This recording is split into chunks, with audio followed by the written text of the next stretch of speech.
Okay, so this is my Rhino file. I've got some of the things that are important is that you want your model to be like on or touching the 000 point because that's how it places into the Lumion file is in relationship to this. And I've had an issue before where I made my model at some random spot and I could not find it in Lumion. I was just looking for it. So this is pretty helpful, and also making sure that it's like not raised or below that, so that it's at ground level when you bring it into Lumion.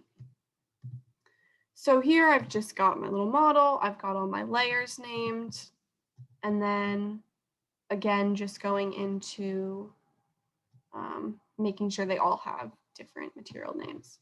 So I have Lumion downloaded, and I also have the Lumion plugin downloaded, which you don't need. But if you don't have the Lumion plugin, you would just download it as a 3D file and then open it. But I find it much easier to have the plugin because then you can, the live sync, which is, I find really helpful. So I'm just going to open this up. It takes a minute to load. One of the issues with Lumion is depending on what computer you have, it does take a lot of power and it takes a lot to make it run, but if your computer can do it, it's really nice to work with. It's pretty intuitive and it's easy to get renderings that look a lot more complicated than they are to make, which is nice.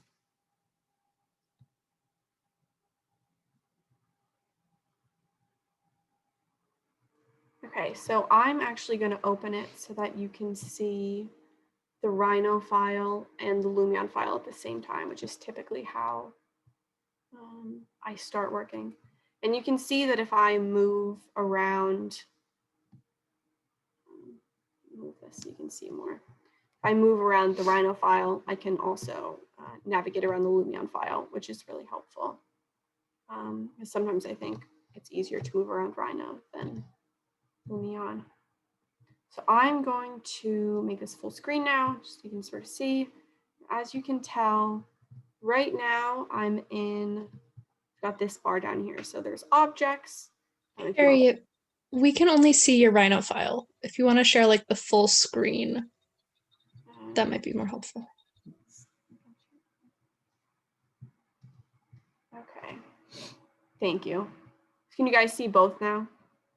Okay, so this is just showing, I'll just show for a minute how moving around one makes it easy to navigate the other. So I'm just gonna look at Lumion now. Can you guys see this?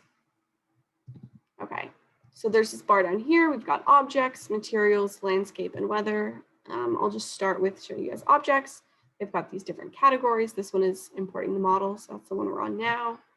So you can look at nature, and then to place objects, you click this, and then you can sort through all of these different categories. I'll put this, that tree's kind of big. I'll put this tree in the then you can just move it around this way. You can rotate things, scale things, move it up and down, side to side. And then I'll put a flower by the corner of the fence. So that's just sort of showing how to move stuff around. And then if you want to delete stuff, you click this, and then you hover over and you would just click and it goes away.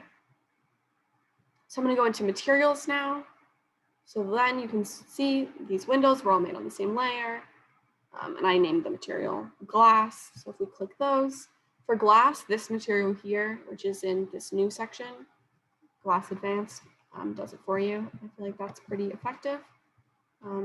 Looks good.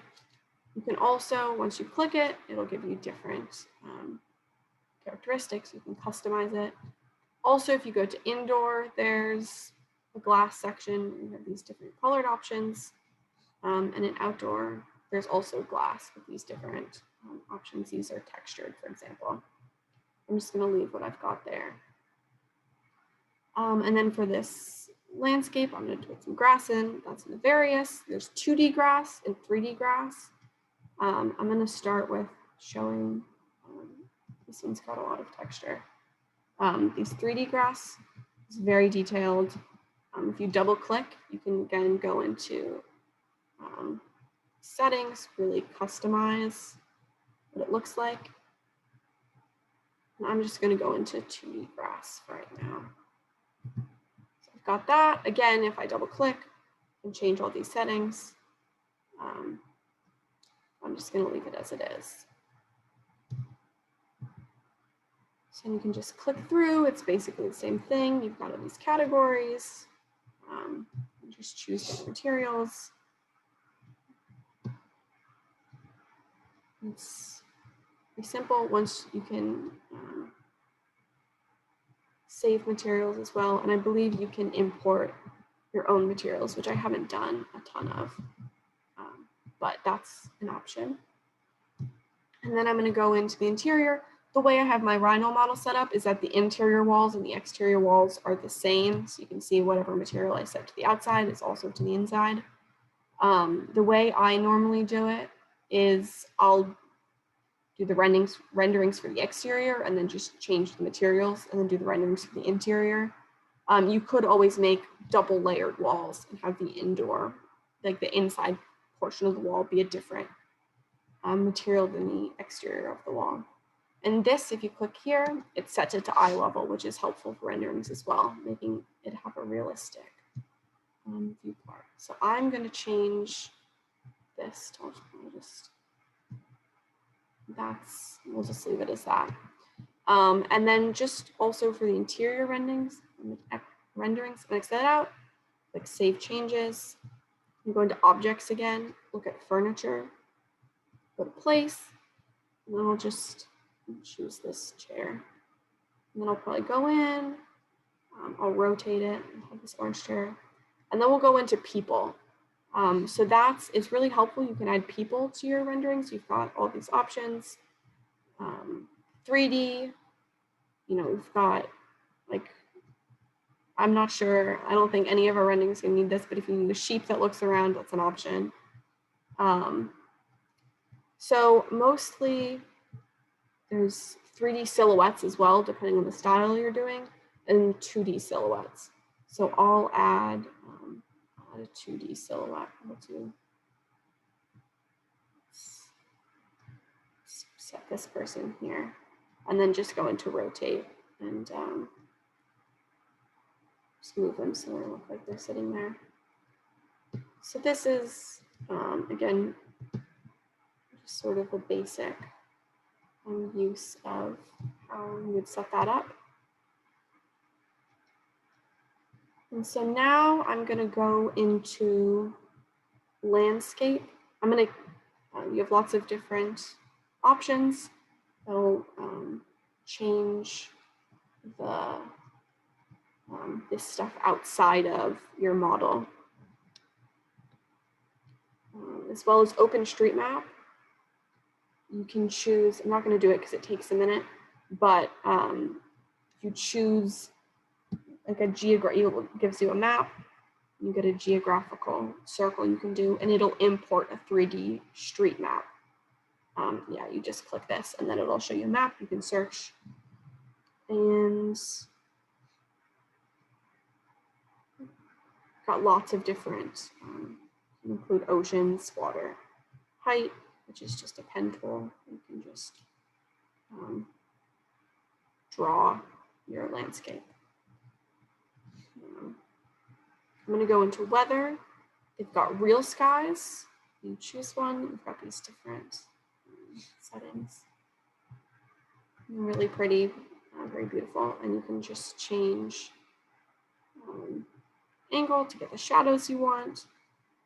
Time of day, which doesn't work for real skies. If you turn that off, you can change time of day, sun brightness, cloud amount, etc. So then when you want to do the renderings, you're going to click this camera over here. And you can change eye level. You can change what eye level is. It's at 11 feet, which is not exactly eye level. Change that, change the focal length, zoom in, zoom out. And then there's custom styles. So you can choose these different Let's see, you choose watercolor. Customize this. There's a lot of different settings. And you can either choose, click this, and it'll just render that one image. Or if you're doing a bunch, you would click this. You can change it. And then render all the photos at once. And then you choose where you want them to go. You can choose different styles. And that's pretty much the basics.